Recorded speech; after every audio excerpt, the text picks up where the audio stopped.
Good evening, everyone. Welcome to Wednesday Night Study Live here on Tisha Talks Mental Wellness. This is where we meet up to study and prepare for addiction counselor exams. Thank you for joining me. Come on in, come on in. As you are trickling in, make sure you are subscribed to the channel so you never miss a weekly study video. And also like the video so you can trigger the algorithm so other study partners can find us. Good evening, good evening. I hope everyone is well.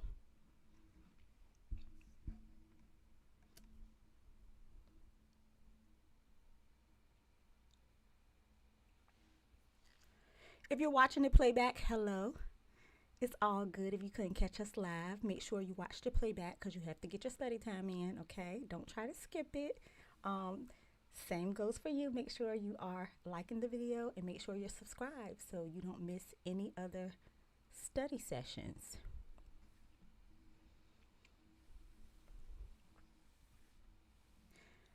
Good evening. Good evening, Kate. Hello. Thank you for joining us. Welcome to Wednesday Night Study Live. Congratulations to everyone who reached out to me and updated me on passing their addiction counselor exams. We had 2 people to pass the ADC, 1 person to pass the AADC. So congratulations to you all. Oh, and 1 person who passed their certification exam in California. Congratulations, congratulations. Good evening, good evening. Welcome, welcome, welcome. Hi, Sheila.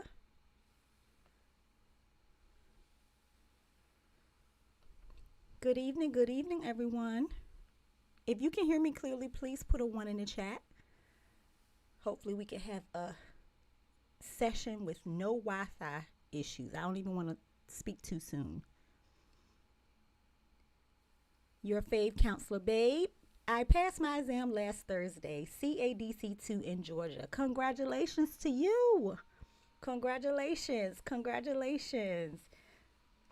Did I miss one? Did I miss someone else too? Tonika, is it Tonika or Tonica? Congratulations to you. I just wanted to say that I passed my test Monday. Congratulations.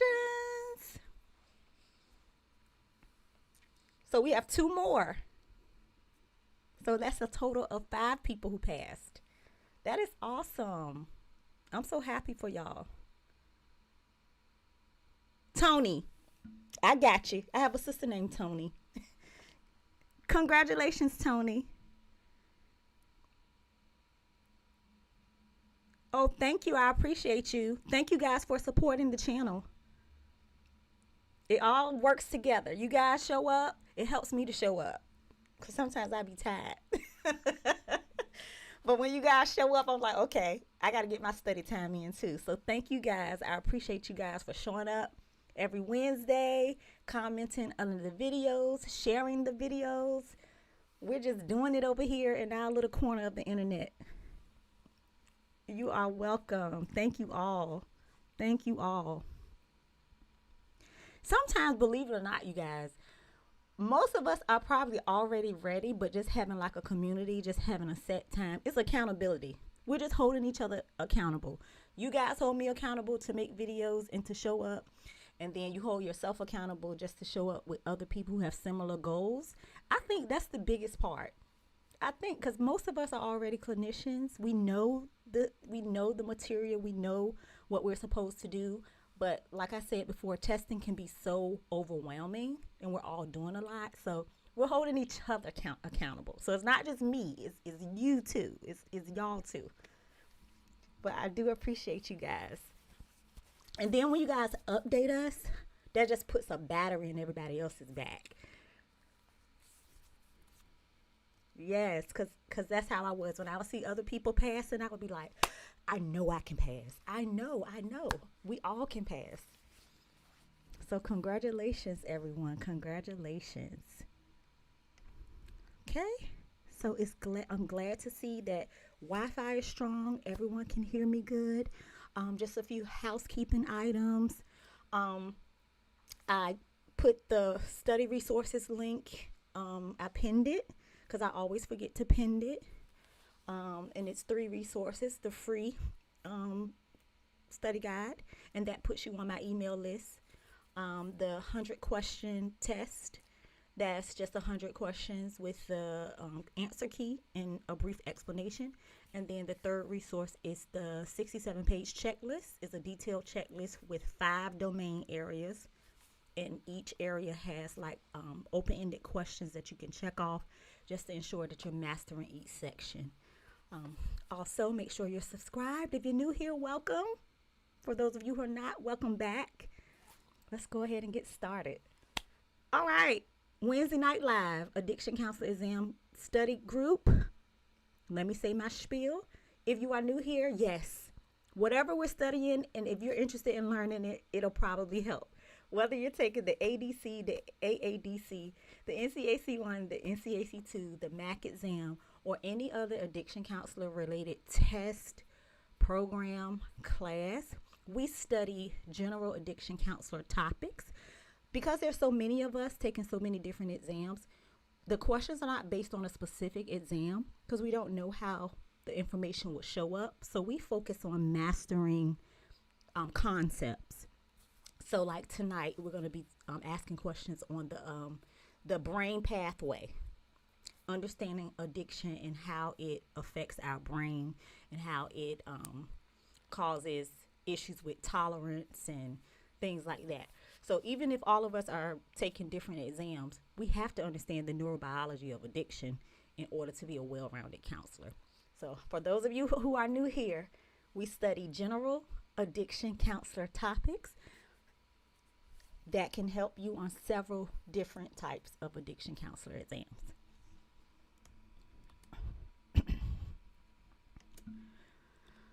All right, welcome study partners. Tonight we'll answer 10 practice study questions. It'll help us to practice clinical reasoning and improve our knowledge in general addiction counselor topics. I'll read the question, pause, you'll give your answer in the chat, and then I'll reveal the answer. I'll also go over my past strategy that I share with you as a way to help you pass addiction counselor exam, to help you prepare and study in a more organized way. And then at the end, if you have questions, you can put the questions in the chat and I'll answer questions about any topic addiction counselor exam related at the end. Our goal for meeting here is to strengthen our exam confidence so we're prepared to test and pass. And as you see, we are passing. We are improving our knowledge and we are passing. All right, my pass method encompasses P, learning the profession.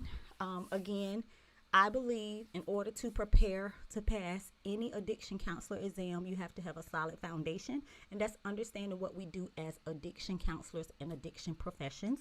You can do this by interviewing someone in your city or your state. You can do this by looking up different topics on what we do. I also have a study playlist that the 12 core functions. This is what we do as the 12 main tasks that we do as mental health counselors and addiction counselors. Be very knowledgeable about those 12 tasks or those 12 areas. Then the A is for apply concepts through practice questions.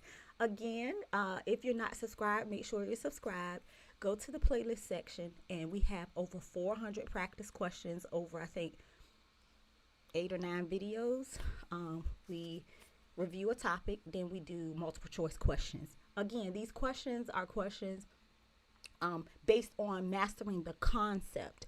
I don't necessarily know if they're structured that way for your particular test, but I do believe if you master the concept, you can answer any question no matter how they ask it, whether they ask it in a multiple choice form or scenario form. If you understand the concept, if you know the knowledge, if you have the knowledge, you'll be able to understand any question.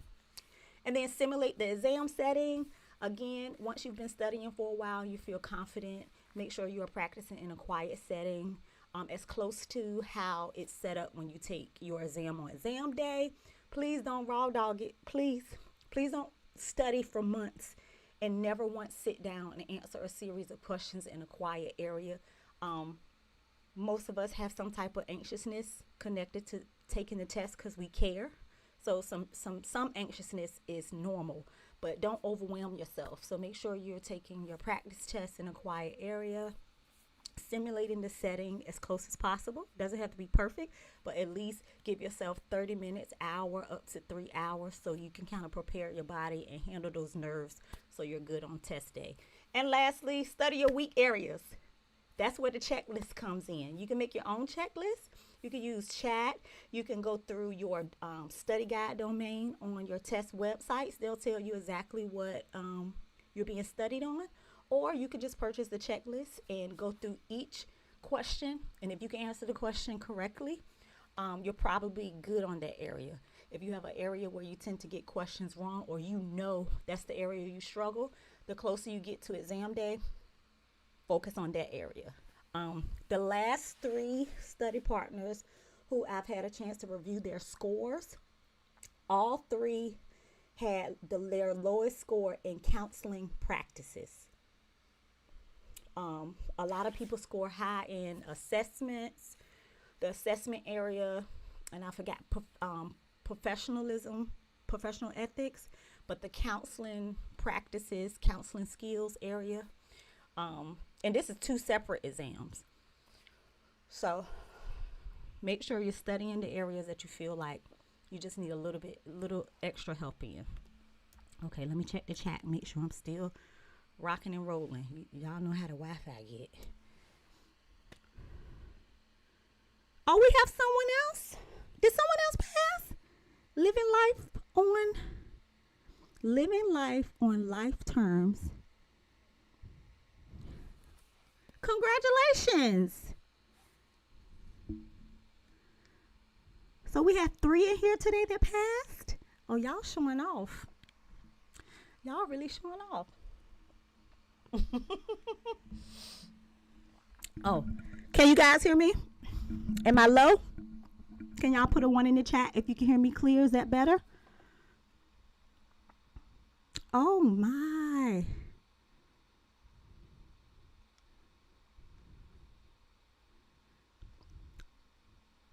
Cheryl, am I clear? I'll wait to get started. All right, thank you, Jamie. All right, thank you, Della. Thank you, Sheila. Let's go ahead and get started. Congratulations, congratulations, congratulations, everyone.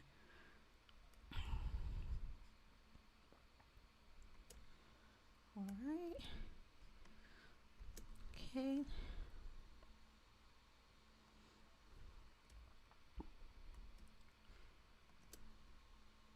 All right, tonight's topic is based on dopamine and reward pathways.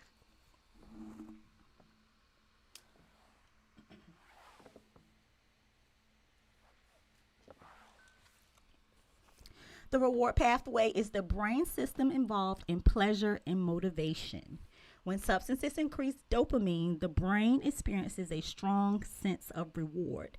Over time, the brain begins to associate the substance with pleasure, which can increase cravings and make it harder for the person to stop using. So I got this topic from under our subsection on our checklist. So one of the main areas is the neurobiology of addiction. So those of us who are studying to be addiction counselors and addiction professionals, we're the professionals because we understand why someone would struggle with addiction. So this is part of how we explain it to our clients and their families. So when people say, why can't they just stop? Or why can't the person who's struggling just stop? They see it's messing up their life. They see how much negativity it's causing. So we have to be knowledgeable about how addiction affects our brains. Just the overall general understanding of how that works. And we need to be able to explain it to other people, because we can learn all of the big words and understand the process, but you have to figure out a way to educate your clients and their families so they have a good idea as to why they're struggling. All right. So we're going to be talking these questions are going to relate to our brain and why the drugs or whatever chemical feel so good, which drives the addiction, and how it strengthens the reward pathways, and how it encourages the person to keep using. So basically, what causes this to be a chronic brain condition. All right. So for our study checklist, we need to understand the brain reward system. You also need to understand how dopamine release affects addiction. And lastly, you must be able to master and understand the addiction cycle development. So I'll just give you like a little preview under this subsection.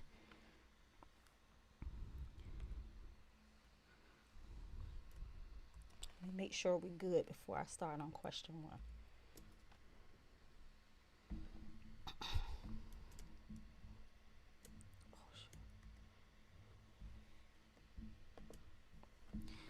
All right. Question 1. Question 1 is based on dopamine and reward pathways. Which statement best defines dopamine in the context of addiction counseling? A. Dopamine is a neurotransmitter involved in reward, motivation, and learning. B. Dopamine is a hormone that directly causes physical withdrawal symptoms when substance use stops. C. Dopamine is a brain chemical responsible for memory storage and long-term decision making only. Or D. Dopamine is a neurotransmitter that suppresses pleasure and reduces motivation to engage in rewarding activities. Which statement best defines dopamine in addiction?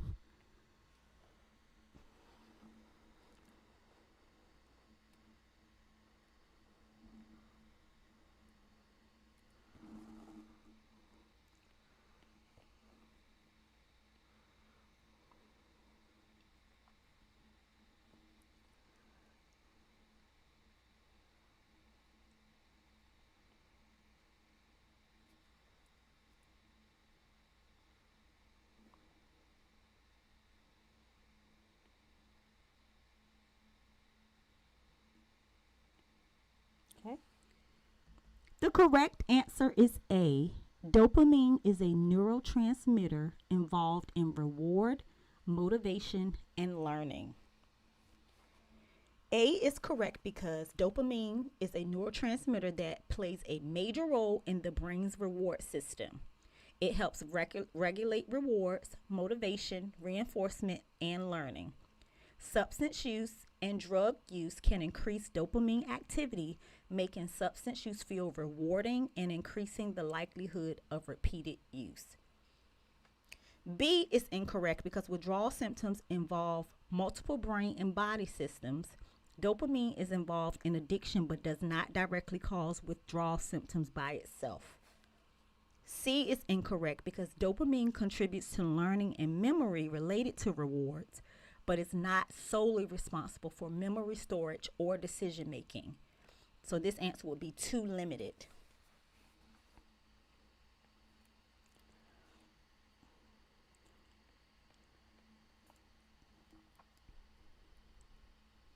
And D is incorrect because dopamine is not the neurotransmitter that suppresses pleasure. It's actually the opposite. It's a more intense pleasure, which in turn causes addiction because the person now wants that more intense feeling.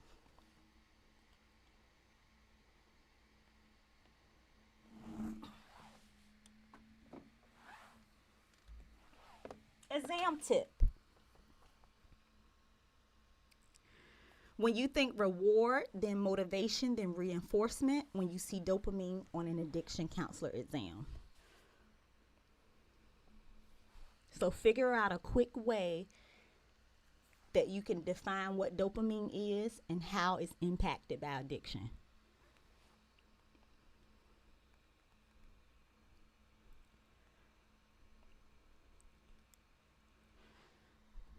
Question 2.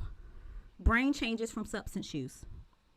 Repeated substance use can change brain functioning in which way? A, the brain becomes better at regulating emotions and resisting cravings. B, the brain adapts to the substance, making cravings stronger and self-control more difficult.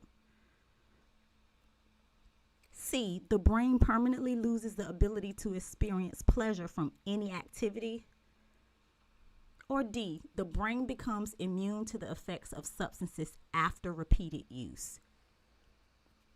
How does the brain change in functioning from substance use?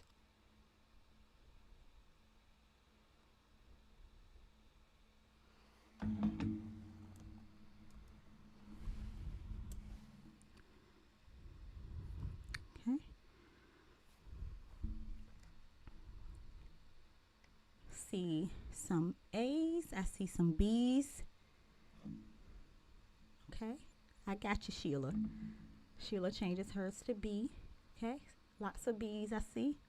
All right. All right. Okay.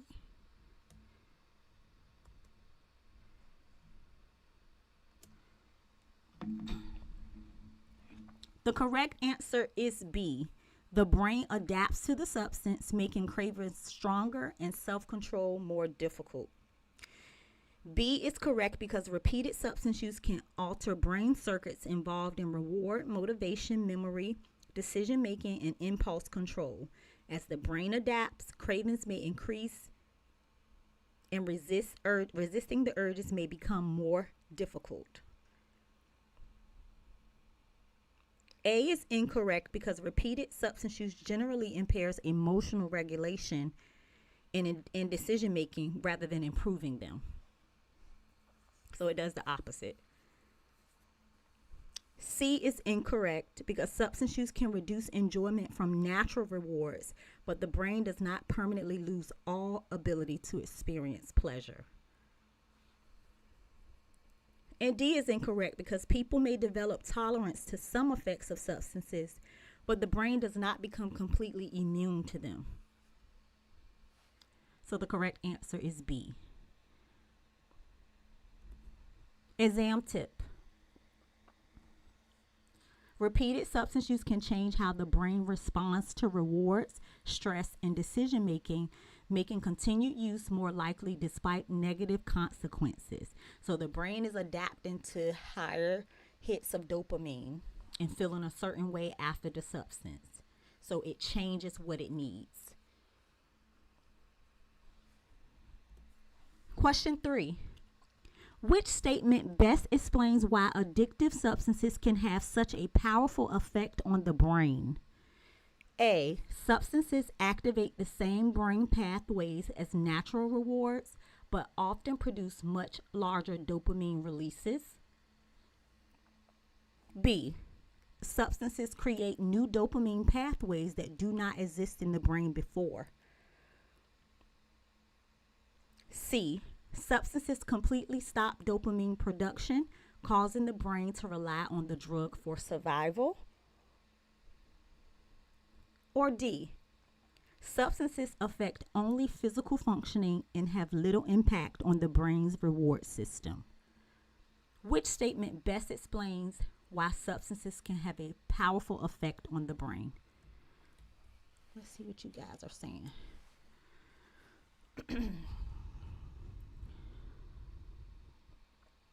Okay, I see an A. See some A's.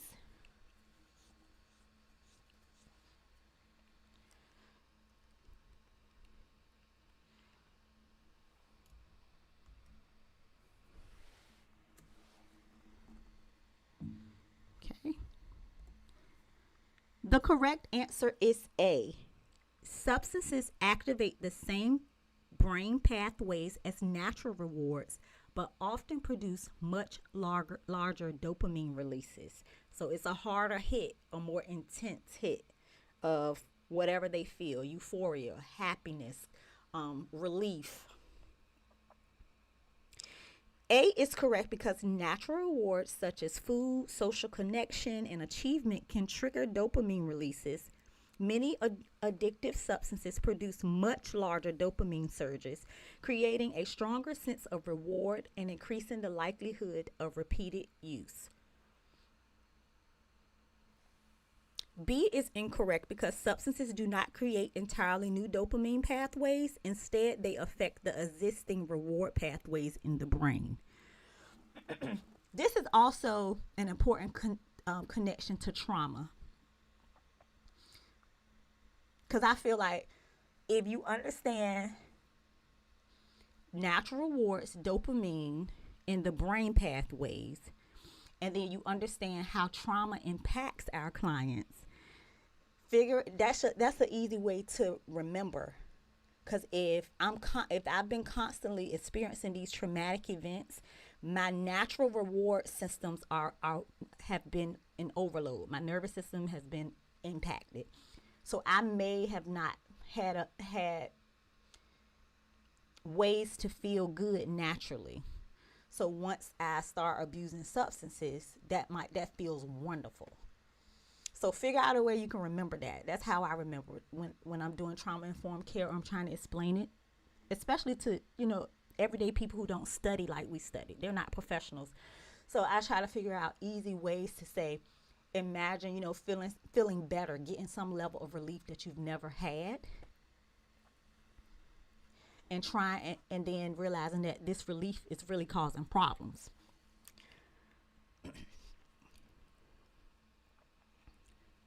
I lost my own. Oh, one moment, y'all. I have to stay on track. I'll get chatty.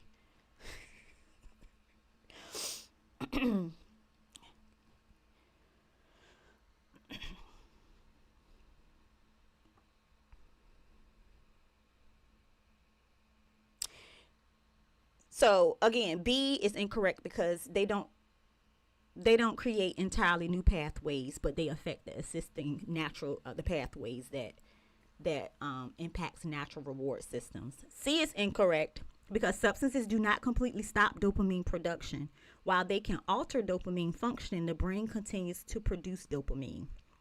And D is incorrect because addictive substances significantly affect the brain's reward system and are not limited to physical effects. Exam tip.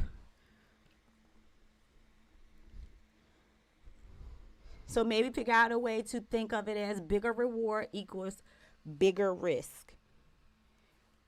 Natural rewards like eating a good meal, spending time with family, with loved ones, or accomplishing a goal can release dopamine. However, many substances cause much larger dopamine releases than these everyday rewards. Because the brain experiences such a powerful reward, it may begin to prioritize the substance over healthier activities.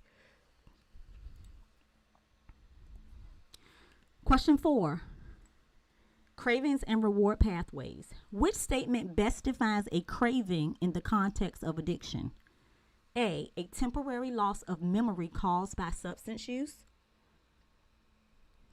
B, a strong urge to use a substance based on remembered reward. C, a physical illness that occurs only during withdrawal. Or D, the body's inability to produce a substance effectively. Which statement best defines a craving in the context of addiction?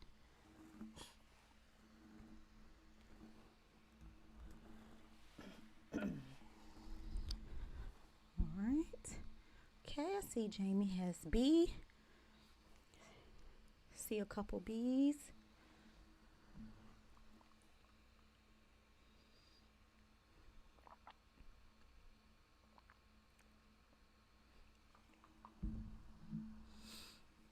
All right, I see some more B's.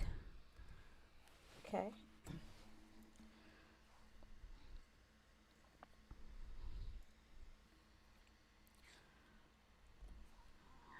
The answer is B, a strong urge to use a substance based on the remembered reward.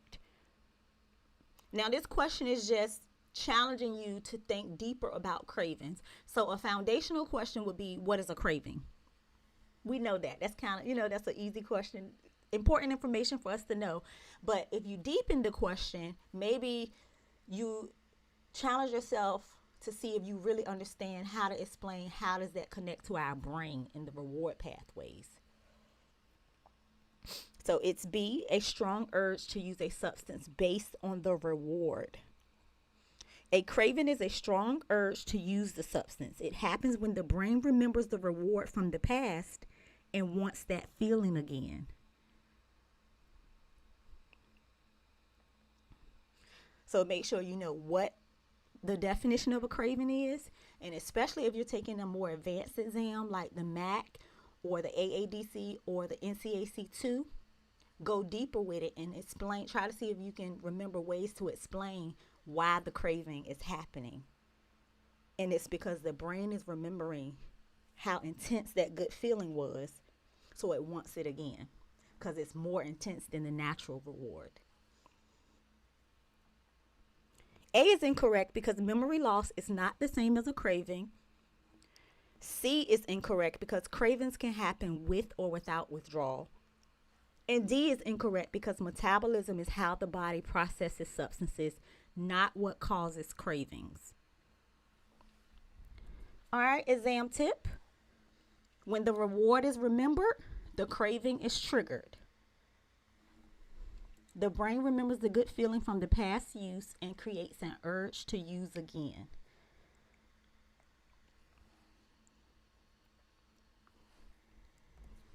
Question 5. Why might an individual with a substance use disorder lose interest in healthy activities they once enjoyed? A. Healthy activities no longer provide personal benefits. B. The individual chooses recovery over enjoyable activities. C. Healthy activities stop producing dopamine responses. Or D. Natural rewards feel less satisfying than substances.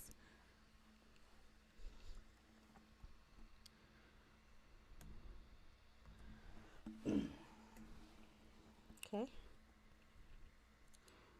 Why do individuals or a client, why would a client lose interest in healthy activities that they once found enjoyable?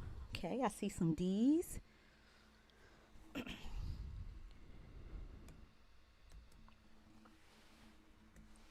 All right.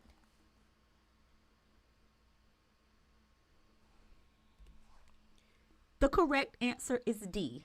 Natural rewards feel less satisfying than substances.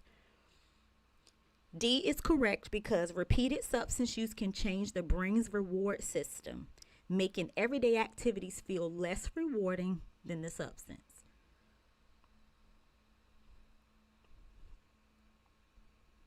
A is incorrect because healthy activities continue to provide benefits even if the person is less interested in them. B is incorrect because loss of interest is usually related to brain changes, not a conscious recovery choice. And C is incorrect because healthy activities still produce dopamine, they just may not feel as rewarding. This question also answers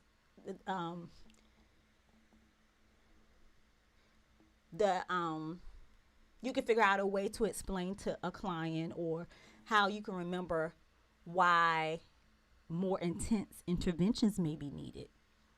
So if you have a person that says, why do I can stop on my own.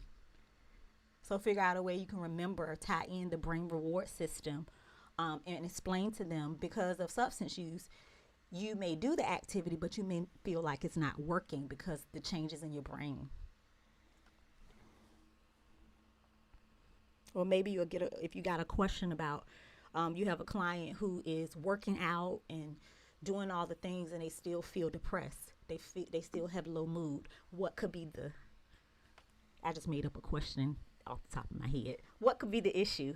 And if you understand this concept, you can answer any question on brain pathways, cravings, withdrawal, triggers, relapse.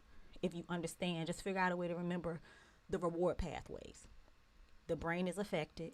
It's not getting as deep of a good feeling anymore, and it causes the person to want that deep feeling again. Sounds oversimplified, but for the test, that's what's going to get you there. Don't overcomplicate it. We have a lot to remember. All right, exam tip. The substance becomes the brain's favorite reward. As a result, hobbies, relationships, and other healthy activities may feel less satisfying.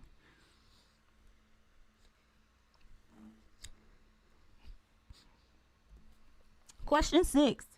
Recovery and brain healing. Which statement about recovery in the brain is most accurate? A. Brain changes caused by addiction are always permanent. B. The brain can heal and adapt during recovery. C. Recovery restores brain functioning within a few days. Or D. Brain functioning cannot improve after long-term substance use. Which statement about recovery in the brain is most accurate?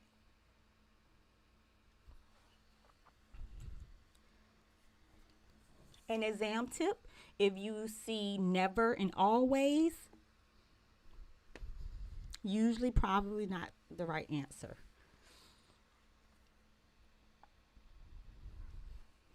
Okay? Let's see what you guys are saying.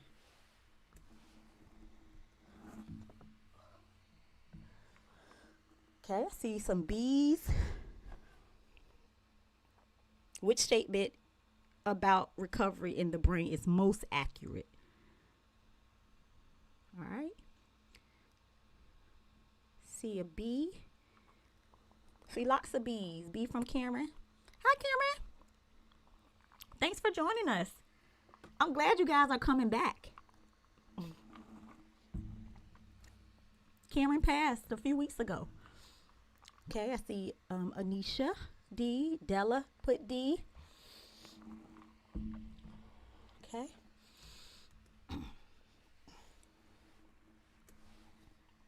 The correct answer is B.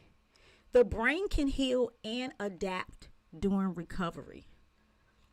B is correct because the brain has the ability to heal and form new pathways over time.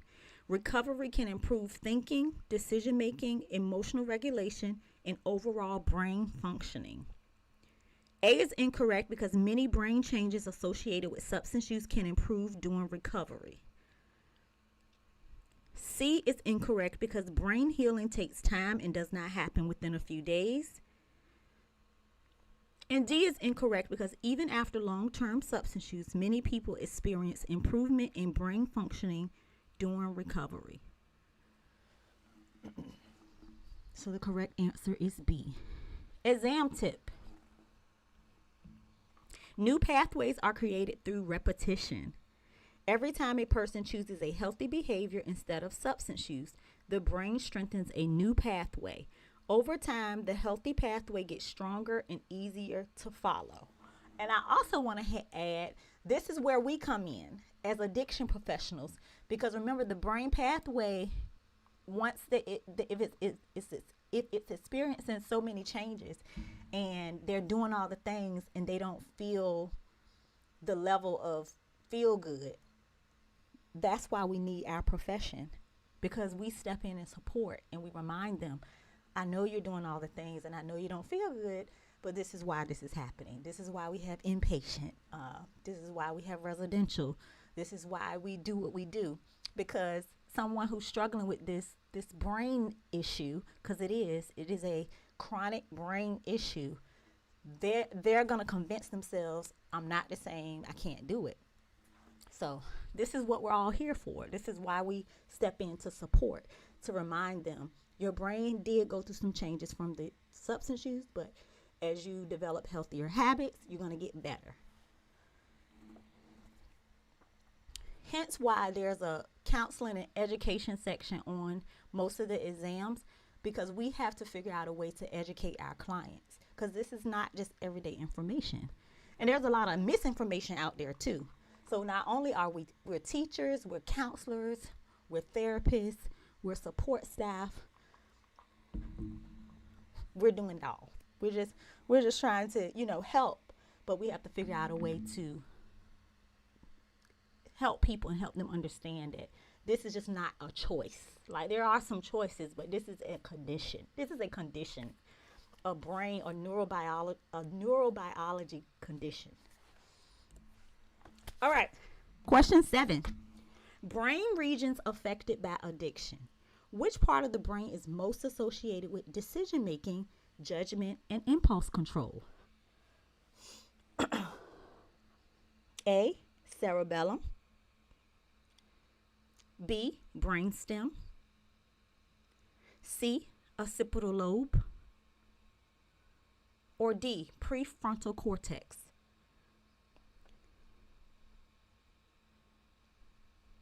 Which part of the brain is most associated with decision making, judgment, and impulse control?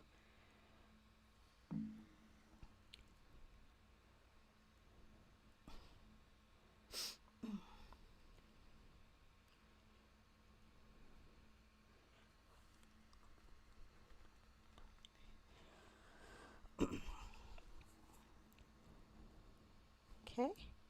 What are you guys saying? All right.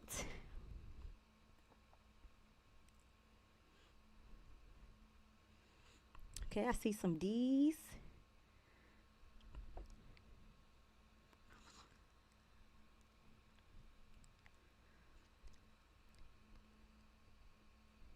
Okay. See a few D's.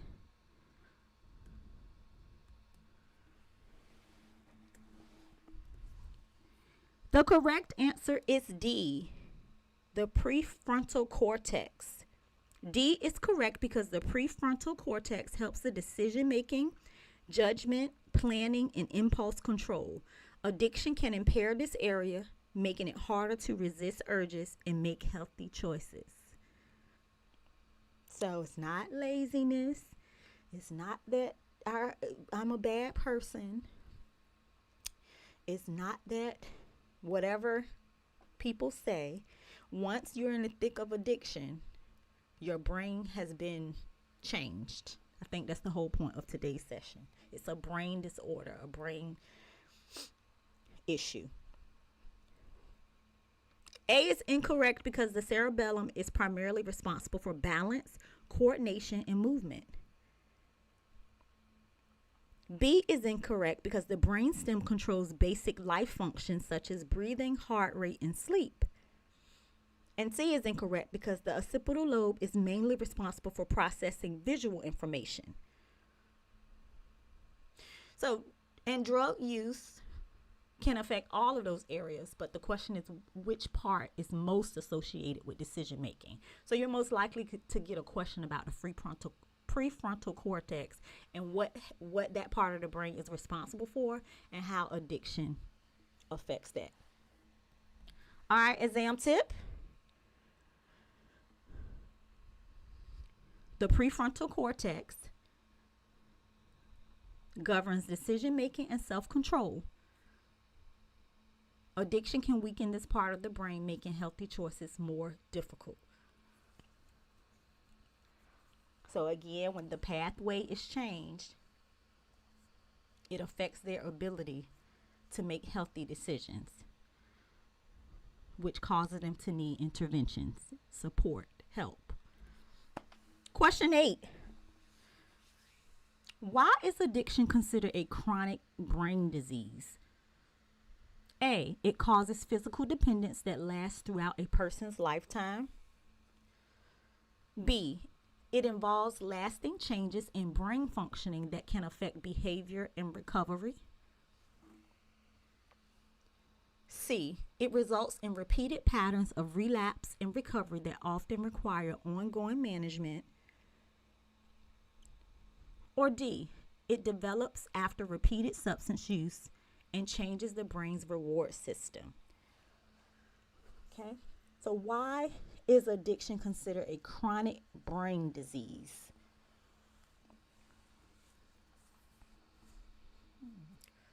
Is it because of the physical dependence? Is it because the changes on brain functioning that affects behavior? Is it repeated patterns of relapse? Or is it because it develops after repeated substance use? Okay. Read it carefully, y'all. Why is addiction considered a chronic brain disease?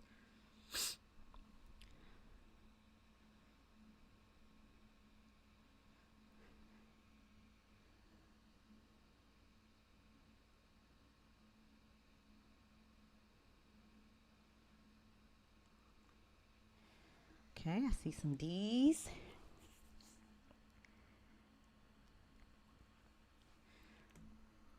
Okay. The correct answer is C. It results in repeated patterns of relapse and recovery that often require ongoing management. C is correct because the term chronic means long lasting and often requiring ongoing management over time. Addiction is considered a chronic disease because relapse can occur and long term recovery efforts are often needed. A is incorrect because physical dependence may occur, but not everyone experiences lifelong physical dependence. So that wouldn't fall under chronic. B is incorrect because this describes why addiction is a brain disease, but it does not explain why it's considered chronic. And D is incorrect because this describes how addiction develops, but not why it's classified as a chronic disease.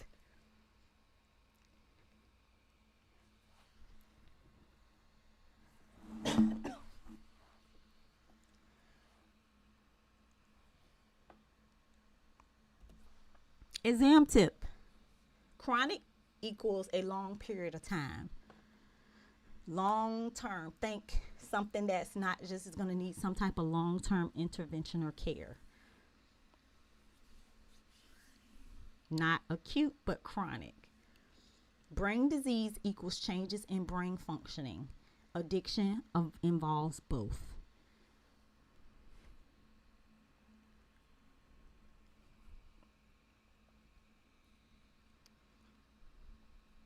All right.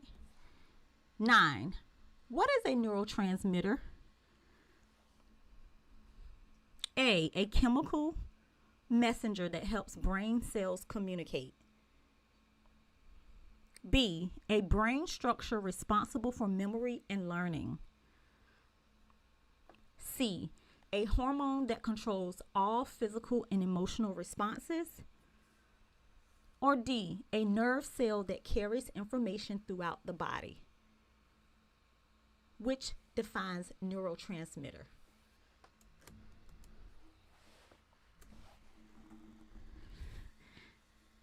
I made it tricky on purpose, Sheila.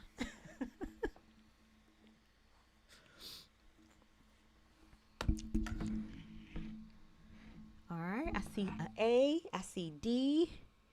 What is a neurotransmitter? Okay, I see another D.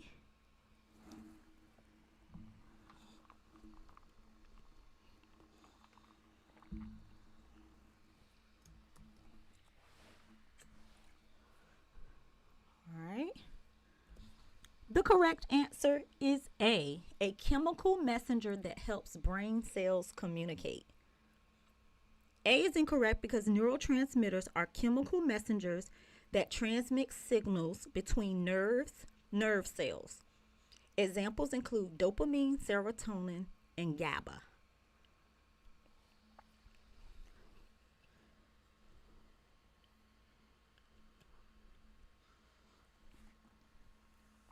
So, if I was studying, I would just make it very basic and simple. I'll say neurotransmitters carry messages to the nerve cells.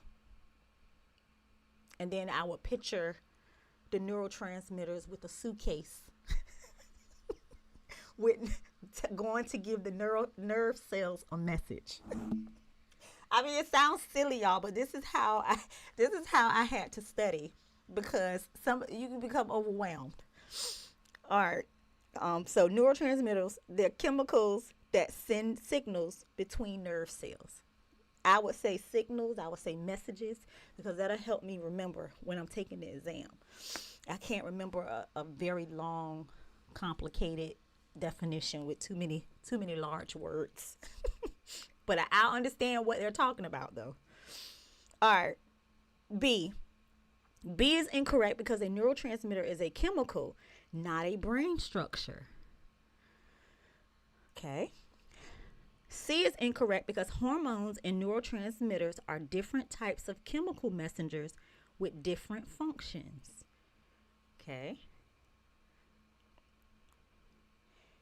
And D is incorrect because a nerve cell called a neuron sends and receives messages while neurotransmitters help carry those messages between neurons. So you see, it can get a little complicated. So I would draw me a picture and I would have a neuron with the suitcase, a neurotransmitter with a suitcase, and a hormone with the suitcase. And they all have different jobs. They send different chemical messages. That's how I would remember it. All right. Exam tip. Neurotransmitters equals a chemical messenger. It helps the brain cells communicate with each other.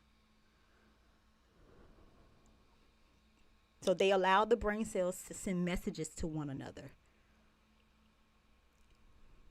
The most common neurotransmitters that we learn about are dopamine, serotonin, and GABA. So make sure you understand what those types of neurotransmitters are and what they do. All right. And number 10. Why might a person increase the amount of a substance they use over time? A. The reward pathway becomes more responsive to the substance. B. The substance begins producing stronger effects with repeated use. C. The brain adapts to the substance, reducing its rewarding effects. Or D. The brain stops recognizing the substance as rewarding.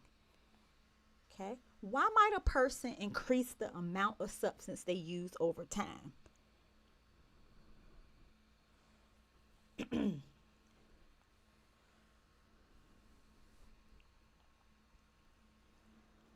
Okay, let's see what you guys are saying. Okay, I see a lot of C's.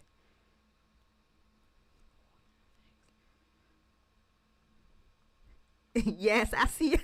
I see your suitcase, Sheila. That's the neurotransmitter, the hormones. Yep, taking the messages. Okay, I see an A. I see some C's.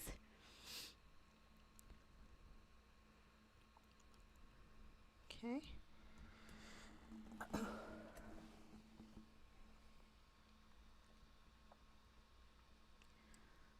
The correct answer is C. The brain adapts to the substance, reducing its rewarding effects. C is correct because repeated substance use or use of whatever the client's addicted to can cause the reward pathway to become less responsive. The person may need larger amounts to achieve the same desired effect. A is incorrect because tolerance, if you thought of tolerance immediately, you're on your way to mastering this concept. So tolerance occurs because the reward pathway becomes less responsive, not more responsive. B is incorrect because repeated use typically produces weaker effects from the same amount, not stronger effects. And D is incorrect because the substance remains rewarding, but the brain adapts and requires more stimulation. All right. So again, you understand how to define tolerance, but figure out a way to explain the brain and the reward pathways when it comes to tolerance. Okay. Oh, did I skip a question?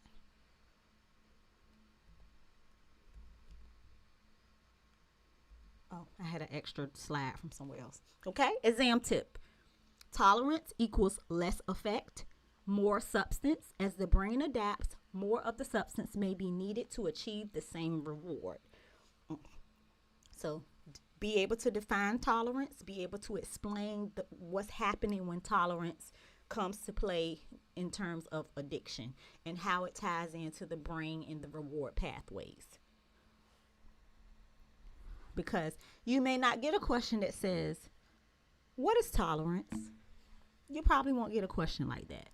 But they may ask something like, when a client is needing more of one substance over time, what is happening in the brain? You may get a question like that. All right? Brain reward pathways, key takeaways for today.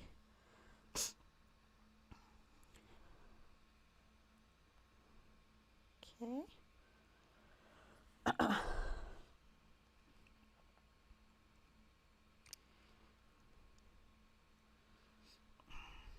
All right.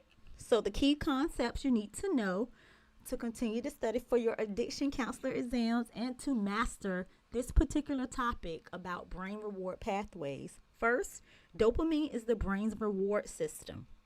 When dopamine is released, it helps create feelings of reward and motivates the behavior. This reward can lead to cravings, which occur when the brain remembers a past rewarding experience and wants it again. So a dopamine is the feel good, the hit of feel good, whatever it is.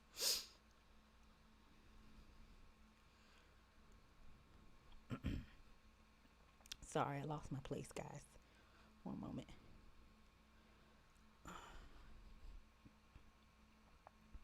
Repeated substance use.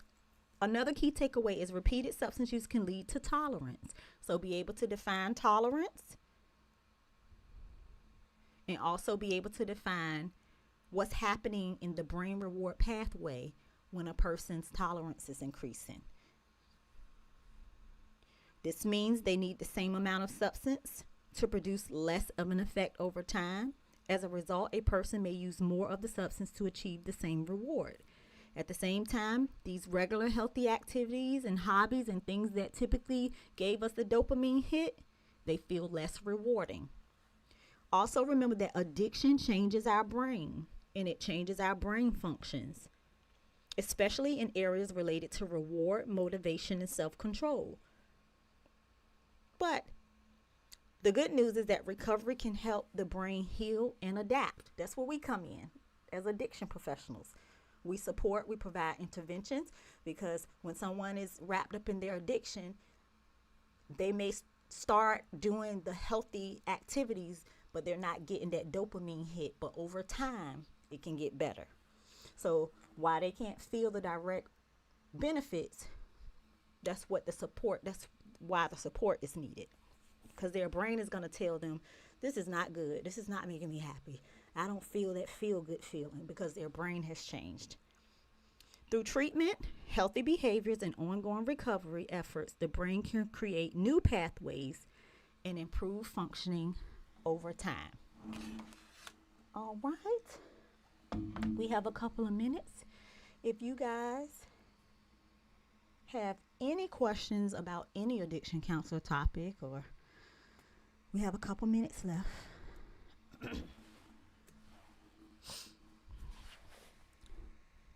Thank you, Sheila. Best wishes. Best wishes.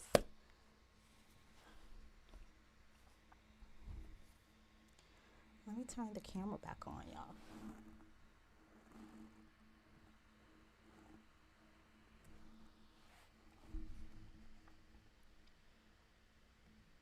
All right.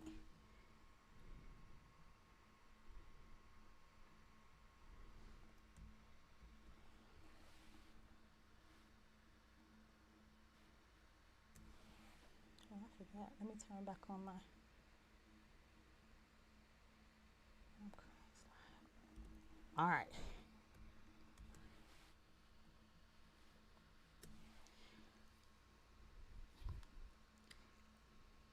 Cheryl says, do you have a Stages of Change video? No, not yet. I'm going to put it on my list. I think I'm going to have a motivational interviewing video dedicated to MI, and I'll incorporate the stages of changes in that video.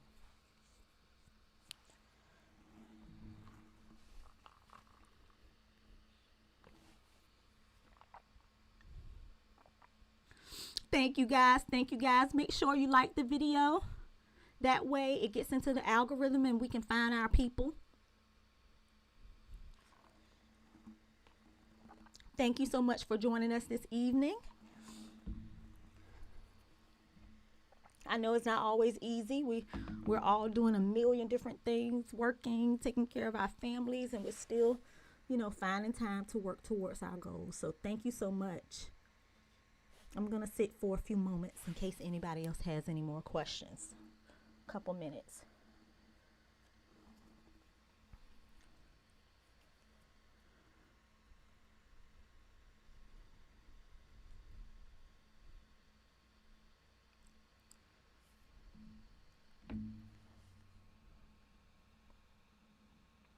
Okay.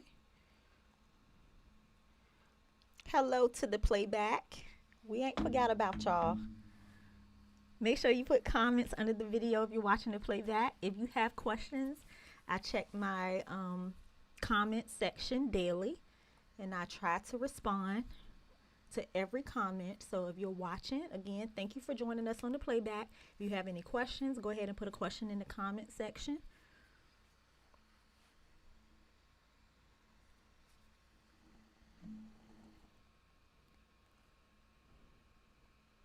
I am still working on a 50 question self-exam.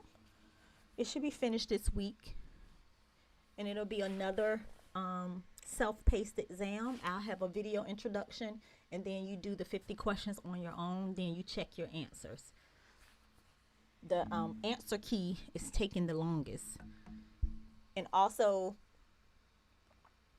I have to go and through every single question now.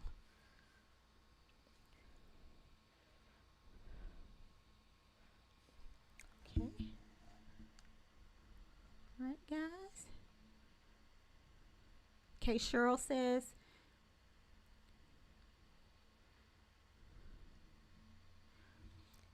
okay, let me go up and get everybody. I'm sorry, Marceline. Marceline, can you email me your direct email?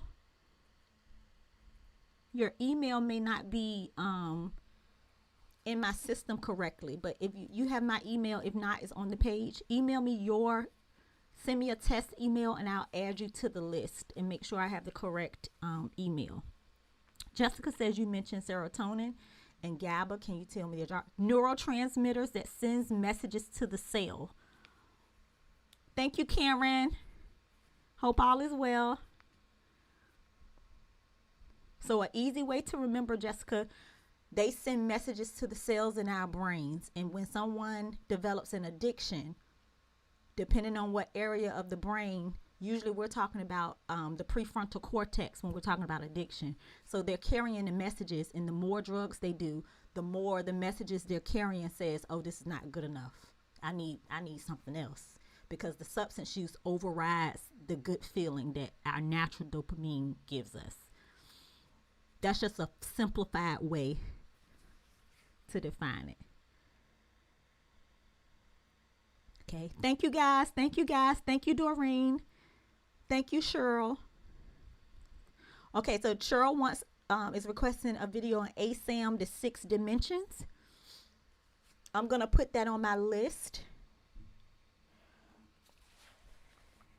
And I'm going to figure out a way to incorporate like the topics like the ASAM, and there's other few topics, because those show up more on like the NCAC2, the MAC exam, and the AADC. Thank you, Jessica. Thank you, everyone, for supporting the channel. I appreciate you. Best wishes on your studying. I hope to see you next week. Take care.